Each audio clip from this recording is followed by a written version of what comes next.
Only a couple weeks here left in the spring semester, but that doesn't mean we're going to stop here on Jacket Sports Weekly. Jacket Sports Weekly, where you can find everything Waynesburg University sports. Tune in every week to our panel as they take a deep dive into Waynesburg sports. We cover everything from football. Turning around is Isaac Trout. Did he get the feet down? We will wait for the mark. And they call it a touchdown. To basketball. Ball. Got it! We're all tied up! To softball. Max this one. Left field. Kiss it goodbye! Stay up to date with all your favorite Waynesburg University sports with us at Jacket Sports Weekly. Welcome back here for our opening segment on Jacket Sports Weekly. Your two hosts at the desk, Logan Episcopo and my good friend, Seth Adams. Sir, how are you doing on this lovely Monday? I'm doing great. It's just been a good day so far, you know. It's finally getting warmer outside. It feels good. Classes are almost over, so just trying to get through these last couple of weeks alive. Yeah, I totally agree with that. Get out of here alive.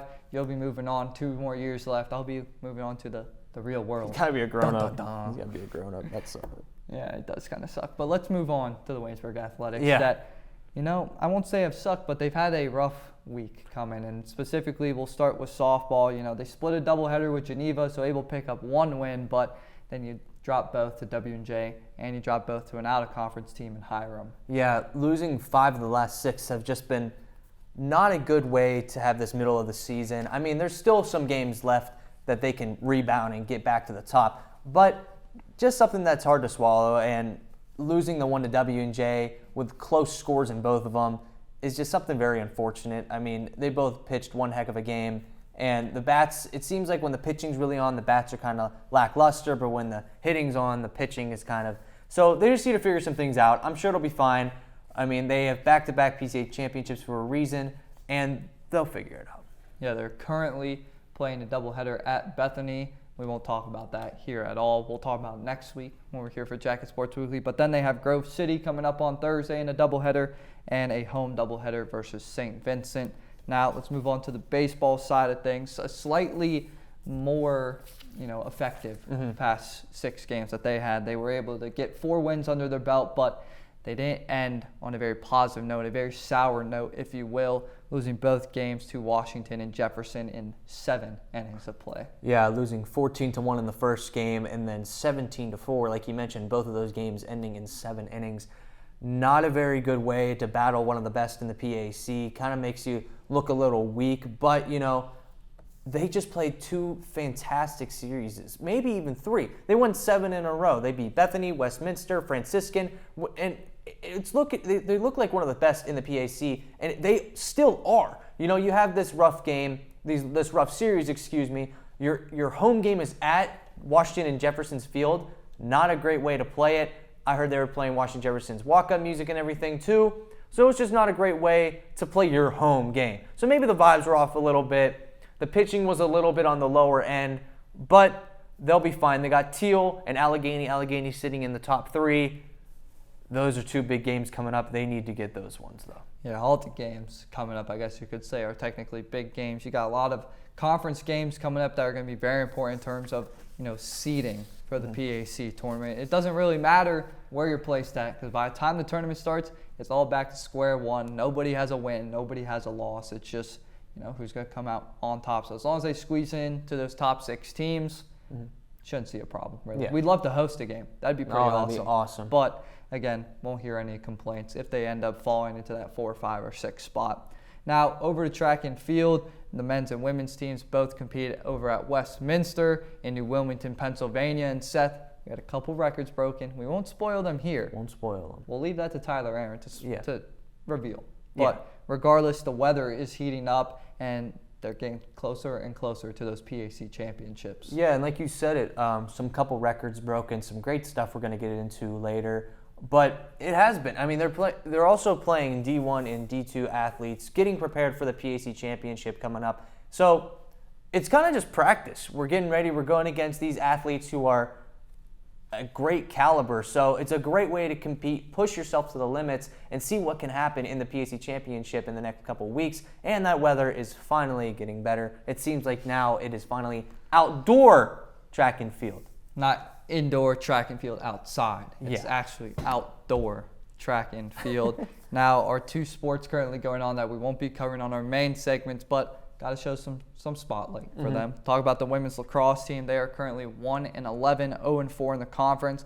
Suffered two pretty big losses in PAC play, and they have a busy schedule coming up. Currently traveling to Chatham as the time we're recording this. Then they'll have Franciscan at John F. Wiley Stadium, and then back to the road Saturday against Washington and Jefferson. Yeah, the lacrosse team is still very young. I mean, Waverly Lauren has been doing some outstanding stuff, and she's an underclassman. I mean, you got time for her to develop and go from there. But the program's still young, new coaching staff, new everything about things like that, So give them some time. I mean, 1-11, they got a win earlier in the year. Maybe we get a couple more at the end and call it an improvement from last year, you could say. You know, last season they were able to pick up 2 wins. Now we'll see if the latter half of the schedule they're able to pick up another one.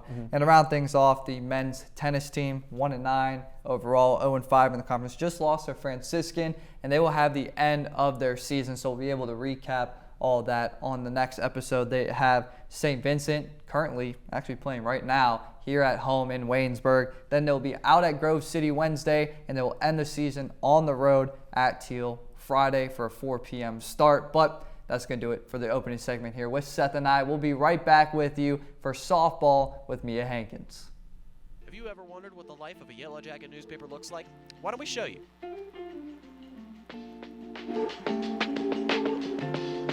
Straight from the printing press to our editor's desk into the newsstands, you can pick up your own copy of the Yellow Jacket newspaper in Buell Hall, the Stover Campus Center, or any of our other newsstand locations on campus.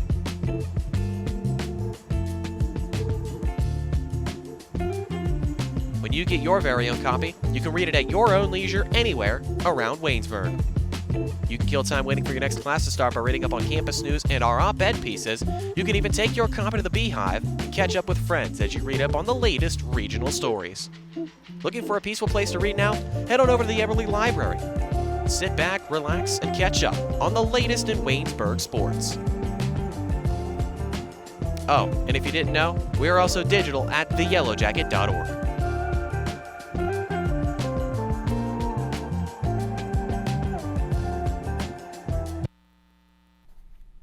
Welcome back into Jacket Sports Weekly. We sit down with our first analyst here on this episode, and of course, it's the softball team, and of course, it's Mia Hankins as our analyst. Mia, gotta start off, as always, how are you doing today? So good. How are you guys doing? Can't complain. Fantastic. Good. I think I It's say another it every time. It's another Monday, you And know. we're filming Jacket And we're Sports filming Weekly. Jackets. Where else would you rather be? Nowhere. Exactly. And since it's Monday, since we're recording, softball's currently playing. Mia's actually going to get out of here and go announce the second game. So if you want to go rewatch on the PAC Digital Network, go ahead and do that. Mia Hankins will be announcing. Who are you announcing with? I'm announcing with Darian and Dean.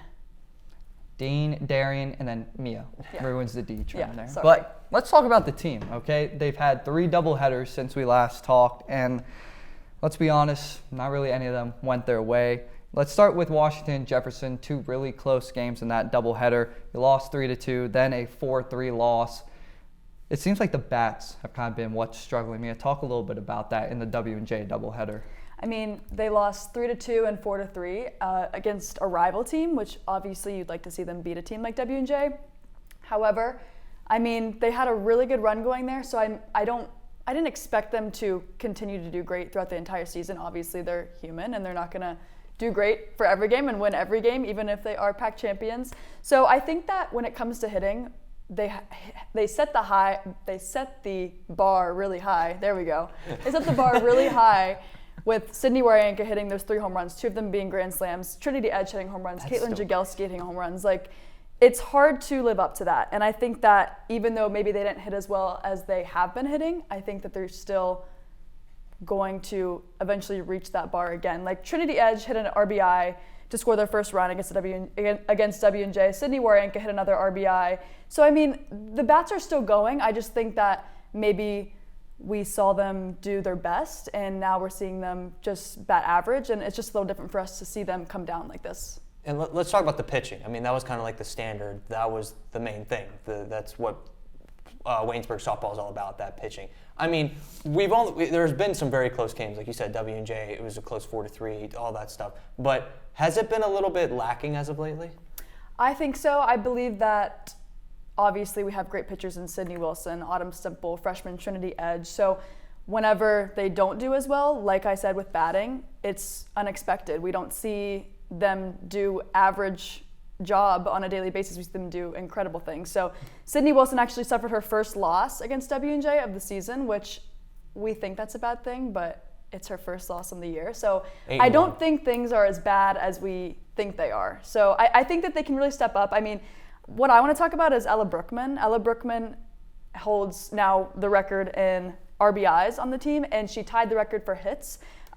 Bryn Hunter had that record before, so she was a great player, and Ella Brookman tied that. So I think that even though there are some negatives to the team right now, they've lost their last 5 out of 6 games. So I mean, that is a downfall, but I think that there are still a lot of positives that we can still focus on. Yeah, and I like how you touched on at the beginning that the Waynesburg team is human. I actually wrote down Sydney Wilson. She is human because she suffered her first loss. So just confirming for the rest of the conference, she is capable of losing. But now let's go back to Geneva. Look at that doubleheader. So they lost the first game 4-0, got shut out, which you don't see very often, if ever at all. And then it takes 10 innings to win 7-6. Sydney Wilson pitching all 10, so kind of showing the non-human side, throwing 187 pitches. That's 187 pitches.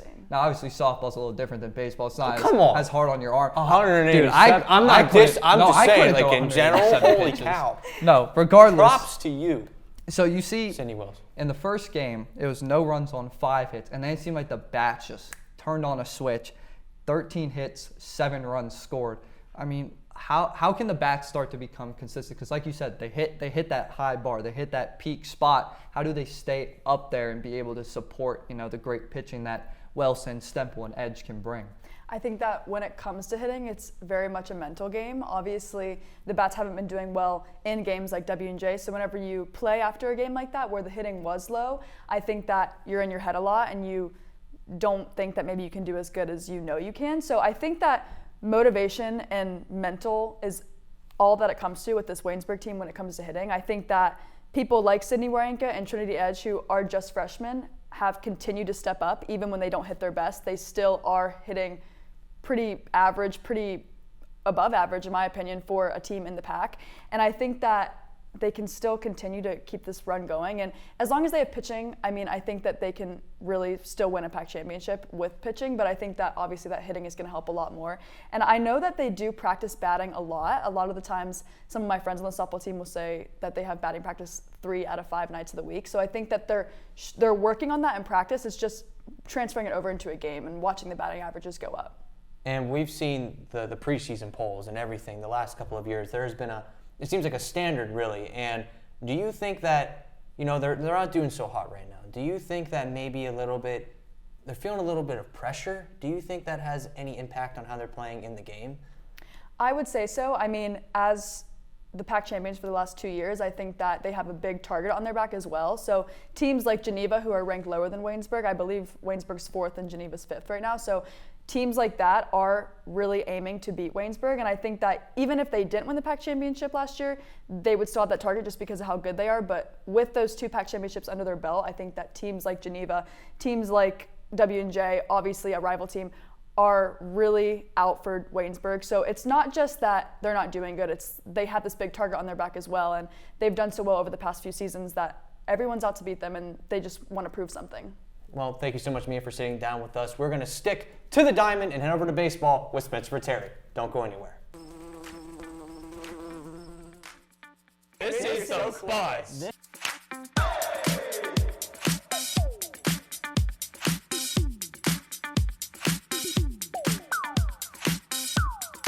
Cornucopia.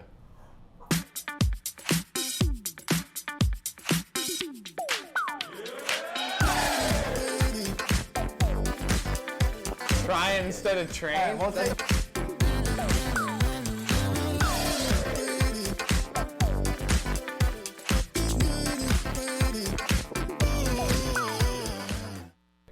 I love this show. Welcome back to Jacket Sports Weekly. We're sticking with the Diamond, and we got Spencer Terry up on the desk with us today. So just first off, Spencer, how you doing today? I'm doing good, brothers. What's up, brothers, is what I would tell you guys. How you guys doing? Seth, I think we should just get into baseball. Okay, so they played W&J. Not a very good series, kind of a rough one. So just break us down what that was all. Yeah, this is probably the most anticipated matchup of the season. The other one was Bethany, that sort of rivalry that was created this year. W&J obviously has been the rival for Waynesburg for years. It didn't really go as expected. Like I said, battle of the top dogs, the 1 and 2 seed.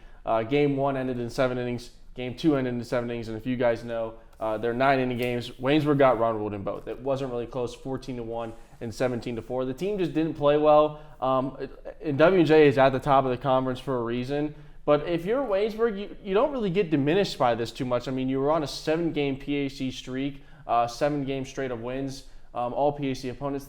Yeah, it sucks dropping 2 to your rivals, but is it a huge deal at the end of the day? No, you're still in the playoff race.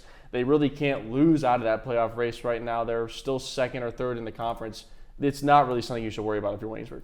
Now, let's take a trip to the positive side of baseball. We're going to take a trip back to the Westminster doubleheader, in which the team was able to complete a sweep 8-5 and 11-3. This was their best hitting performance across the 3 doubleheaders they had. They batted above 300 as a team, which we didn't see, as alluded to, in that W&J game. Dalton Lucy, you get the tale of 2 tapes. You get this matchup against Westminster, gets a W, looks phenomenal. Then you go to Washington Jefferson, kind of a big break, we should say. And what he did last year against W&J versus what he did this year. Talk a little bit more about the Westminster and how the bats and the pitching were both able to be successful. Well, yeah, Dalton Lucy picks up his 5th win against Westminster, and it's kind of weird. You kind of question, why do you start Dalton Lucy? Like you mentioned, he started last year against W&J, but that W&J team is almost identical to last year, and it was very obvious that they knew what Lucy was going to pitch them, and I think that's why they got out to such a big lead. But the bats have been rolling. Lane Hours is on a 9-game hitting streak. Seth Bergdahl, 10 the PAC, batting .341 with 3 home runs. Lane Hours has 4 home runs. He's really dialed in over these past weeks. The batting's been good. The pitching's been good. We talk about the pitching every week. We talk about how good the 2 starters in Ethan Earhart and Dalton Lucy are. We saw Matt Gaskell have some really good innings against Franciscan. We saw Ryan Over throw 146 pitches. I mean, one of the baseball kids texted me that he threw 146 pitches, and I didn't believe him. I had to ask him again if he was serious. I mean, throwing 146 pitches is something you don't really hear a lot of. It broke the previous record of 142 from Ethan Earhart. But guys, besides this W&J series, between this Westminster series and the Franciscan series, this is a team that looks battle ready for a playoff run. And we got 2 huge series coming up. You got tomorrow, we're filming this on Monday, so tomorrow you got your doubleheader against Teal, and then this Saturday you got one of your most important series against Allegheny, who they're sitting in that 2nd spot, just contending for the number 1 seed. What can they do to prepare, let's just say for this Teal game, kind of get a confidence booster and get ready for Saturday? What can they do tomorrow to make sure they're ready for Saturday? Well, today you go out, you have a good practice, and I think of the 2 matchups, while Allegheny is in that 2nd spot, I think Teal is the bigger matchup. You're coming off a terrible, terrible loss. There's no easy way to put it. You're coming off a terrible loss to W&J. If you can come out and go and just smoke Teal, really sell the PAC, you know what? We took 2 pretty bad ones, but we're going to go out and we're going to really dominate against Teal. We're going to show the conference that, yeah, we lost, but we're not going to take it lightly. We're going to go out and beat Teal. And then if they can go out and beat Allegheny, which, like I said, this is the best Waynesburg team I've seen in my 4 years here. And I think Logan would agree, being a senior, this is the best team we've seen in 4 years. I think over these next 2 doubleheaders, they could go 4-0 easily, even though Allegheny's in that 2 spot. Mm-hmm. Waynesburg is just as deserving as that number 2 spot as Allegheny is.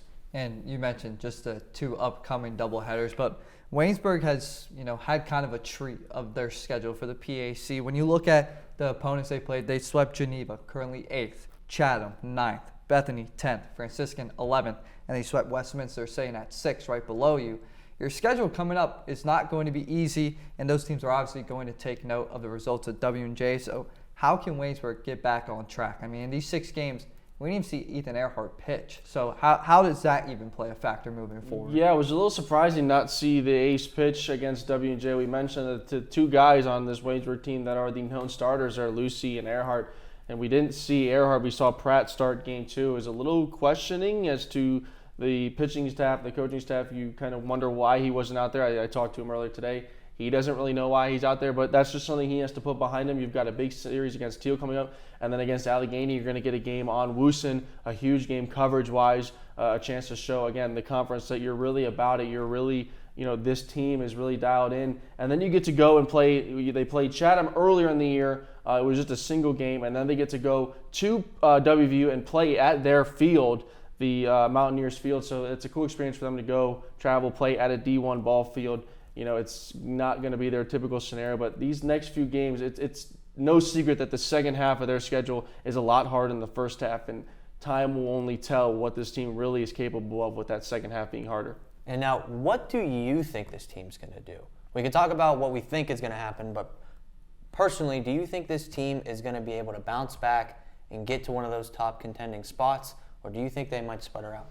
If you're talking about a team from 2-3 years ago, I said they're going to sputter out, but this team just looks different, and we really talked about this. They haven't added much depth. We've seen a lot of play from Trent Jarafa, who's taken the place of Marcos Mendez, who is back, by the way. Congratulations to him. He was out for almost a whole year. He was able to make his return against Franciscan. He went 1-for-1, got a hit.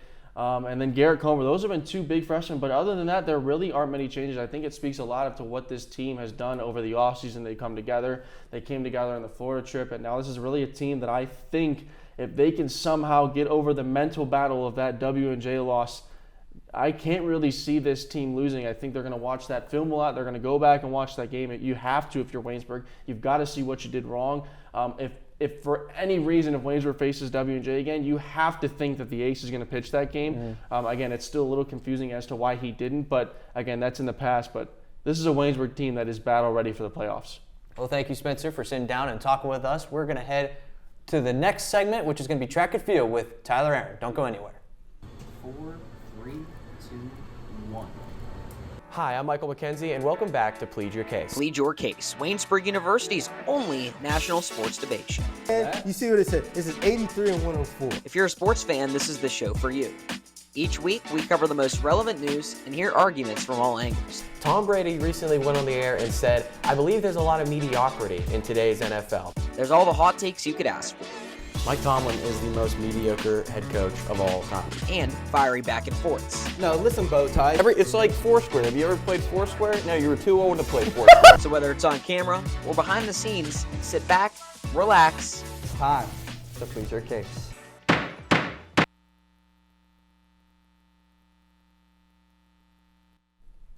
Welcome back to Jacket Sports Weekly. Today we're going to be heading outside for Track and Field with our good friend Tyler Aaron. Thank you, Tyler, for joining us today. How you feeling today? I'm feeling phenomenal. Phenomenal. Right phenomenal word. right I like now. that word. It's Monday. I'm feeling good for a Monday. I will say. You know what, Sam? I can agree. But Jacket Sports Weekly. It's Jacket Sports. What else could you get? Makes my Monday. It's the best show. Let's get into it. Track and Field. They were just at Westminster. Give us a little bit of a recap of the men's side of things. Yeah, so for the men's, we had 2 new broken school records. Garrett Hillard on the hammer throw broke his own school record with a toss of 38.73 meters, as well as Ty Williams, who placed 7th place in the 110 meter hurdles with a 15.53. That is a new school record as well. Quentin Weaver, he took home the meet title as well in the 1500 meters with 4 minutes 9 seconds, and Kyle Casella 8th place in the 400 meter hurdles in 59.12 seconds. Adam Helbling 11th in the triple jump at 11.97 meters, as well as the Waynesburg 4x400. Kyle Casella, Noah Jones, Aaron Sanders, and Quentin Weaver, they all finished 7th place as well with a 3.5 minute time. So we've got a lot of names worth mentioning there on the men's side of things. And one I want to particularly stick out, you mentioned Ty Williams. He now holds like 6 or 7 of the top 10 spots all time on the 110 meter hurdle. So that's just another, bumping himself down a little bit extra spots. But now let's go over to the women's side of things. Talk about some of the top performers from the women's team. Yeah, so for the women's side of things, I got 2. Starting off with javelin for 5th place, freshman Natalie Double threw in javelin 34 meters, her best so far this season, as well as Reagan Pettis improving from 11th place up to 7th place in this meet in the 3,000 meter steeplechase at 12 minutes in 50 seconds. Pretty impressive stuff there. I mean, it just shows the level of competition. And let's talk about that level of competition. Playing 30-plus schools, D1, D2, D3, you name it. So how important is it that they're able to go out there and do this against these D1, D2 schools like that? Well, it's great for them only because you have PACs coming up, the championships next week. So it's great to kind of get a feel of all the PAC teams who are, competing in this meet. So you get a feel of who you're going to be playing. All PAC teams were there at this Westminster Invitational. So now all these people, they know how to, who they're playing against and, how they can, better themselves up to, place really highly in the PAC championships next week. So obviously playing D1, D2 schools, or I should say competing against D1, D2 schools, that's a really, big accomplishment, going up against higher level competition. And then as Tyler said, going up against those other PAC schools, very important. Another very important thing to look for is the weather. The weather is finally improving for the outdoors. Goodness. Yeah, thank goodness. Not even for their sake, way all too of our long. sakes. Like, my goodness. We'll leave our thoughts about Punxsutawney Phil for another time. But Tyler, just talk to us about how, going from competing 30-degree, 40-degree weather can change, the team's output in now what should be like 60s, 70s, and sunshine out. Well, it's more comfortable for all the players to play. I mean, I was just talking to Regan Pettis the other day. I interviewed her for the Yellow Jacket article for this Invitational, and Shout out the Yellow Jacket. Shout out the Yellow Jacket. And she said when she was running her steeplechase, she wasn't shivering by the end of it. She felt warmed up already because, when they're doing indoor, they're indoors, so like they're not running out in the cold weather, and it's phenomenal that it's starting to heat back up. They're getting more comfortable, and just based on the performances, way better in this Invitational than they did at Slippery Rock the week before. So we got the next one coming up. If you read the website or the recap, it says they're going to Bethany, but that is not the case. TA, why don't you inform us what really is going on? Yeah, so the Bethany mini-meet is not happening. Instead, we have the WVU Mountaineer Twilight happening on Friday and Saturday, April 19th and 20th. And there's just only a few people going to this meet. We have Meg Berry, Garrett Hillard, Jacob Parker, Ty Williams, Riley Baker, Kai Herbert, Isaiah Matthews, and Quentin Weaver all competing in this Mountaineer Twilight right before PACs are coming up next week. So everyone else who's not going, they're mentally preparing themselves for next week for the PAC Championships, which is also at West Virginia University at Milan Park. Yeah, I think that's going to be great for both the men's and women's side, being able to experience West Virginia's, complex. Not only did they do it in below freezing temperatures, now they'll get a nice quality meet, and then they'll head to the PACs where the weather should hopefully be the same. It's back-to-back weekend, so hopefully a lot of good things to come. But Tyler, thank you very much. Thank you for having me on. Of course. Yes, of course. And we're going to break the news here. I'm going to do it here right now. Tyler Aaron and Mia Hankins, who you saw up here, they will be the co-producers for JSW next semester, or next school year. So shout out to you, Tyler Aaron. Golf claps. Thank you. Shout out my co-producer, Mia Hankins. Props, guys, props. But that's going to do it again. Thank you very much, Tyler. Looking forward to what the show will be next year. And that's going to do it for this episode here on Jacket Sports Weekly. Make sure you stay tuned to WCTV for more Jacket content.